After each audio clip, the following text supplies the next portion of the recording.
Aujourd'hui, on ne peut pas imaginer prendre n'importe quelle décision sans s'appuyer sur de la data pour prendre les bonnes décisions, prendre les bonnes stratégies, prendre les bonnes orientations dans n'importe quel sujet de l'immobilier, que ce soit dans la phase préalable d'acquisition d'un terrain ou la phase développement ou la phase commercialisation ou la phase financement d'un projet immobilier.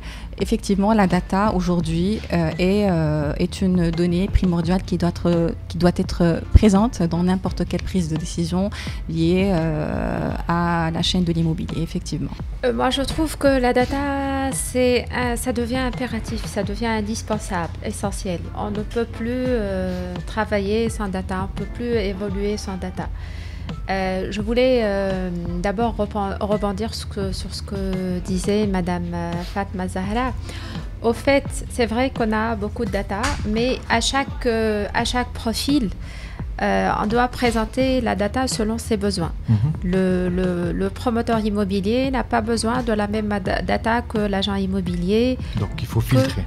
Il faut vraiment sélectionner et donner vraiment l'information nécessaire à chaque profil. L'acquéreur, il a besoin de certaines informations pour être sûr de sa décision.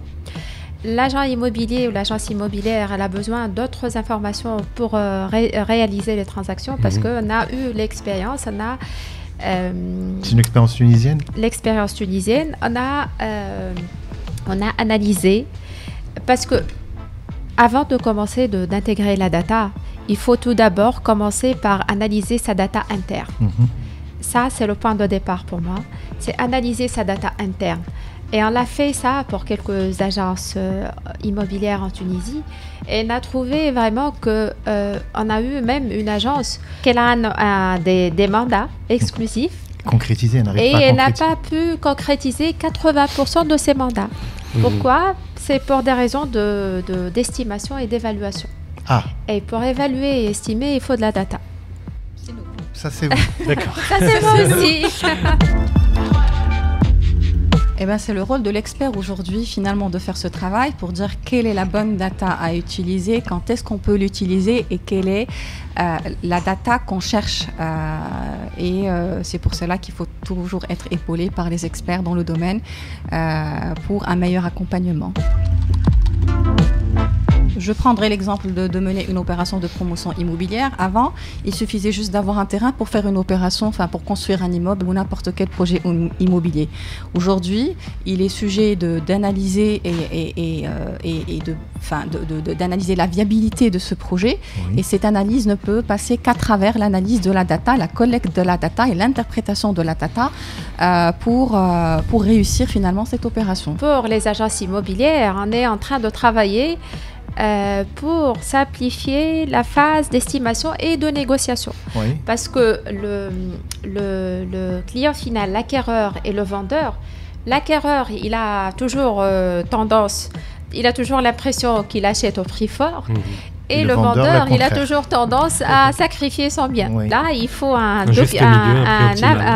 argument tangible pour qu'il puisse être convaincu par la réalité du marché.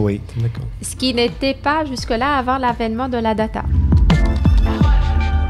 Prédictif jusqu'à court terme, voilà, effectivement. Donc on peut pas prédire des choses sur des années très poussées, mais effectivement on arrive à dire le taux de rendement peut être de l'ordre de temps, la durée d'écoulement d'un projet qui peut avoir un impact direct sur des indicateurs clés d'un projet immobilier tel que les TRI, le taux de rendement peut être de temps, en passant toujours par une analyse de la data. On peut dire que le profil cible pour ce type de clientèle en analysant les données démographiques d'une région peut être temps et donc le prix cible pour cette opération sera de temps.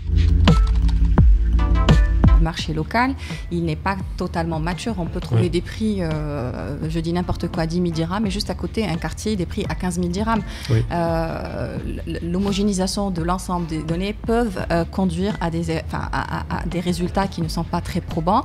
Et c'est pour cela qu'il y a, dans le processus de l'interprétation et de l'analyse de la data, il faut instaurer les outils pour la vérification des livrables. C'est très important. C'est une étape très importante dans les mécanismes de valorisation et d'estimation pour vérifier continuellement les résultats. Non, alors en fait, comme elle a dit tout à l'heure, madame, il y a plusieurs informations, il y a plusieurs datas.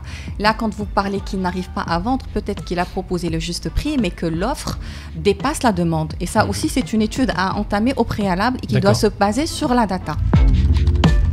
Alors, il y a différentes sources de collecte de data, comme j'avais cité tout à l'heure. Il y a des sources d'ordre public, il y a des sources d'ordre privé, et il y a d'autres sources d'ordre qui sont issues de nouvelles technologies. Les sources d'ordre public, eh bien, on a la conservation financière qui nous permet de sortir les transactions. Donc, c'est un indicateur très important dans notre... c'est de la data qui est très importante. On a aussi des statistiques et des études qui sont publiées sur lesquelles on s'appuie. On a le terrain, une donnée très importante, c'est-à-dire qu'on a des agents qui sont constamment sur le terrain pour collecter la data en temps réel sur les projets qui se réalisent, sur le rythme, sur le stock. On est en contact avec les communes, on collecte la data aussi bien des sites internet et auprès des agences immobilières pour avoir une idée sur les offres demandées sur le marché. On collecte aussi la data à travers les images satellitaires, à travers un peu d'intelligence artificielle, on arrive à ressortir d'autres informations qui sont importantes quant à l'environnement, les commodités, les accessibilités, un certain nombre de data aussi essentielles. Donc on puise sur toutes les ressources possibles. C'est exactement la même chose parce que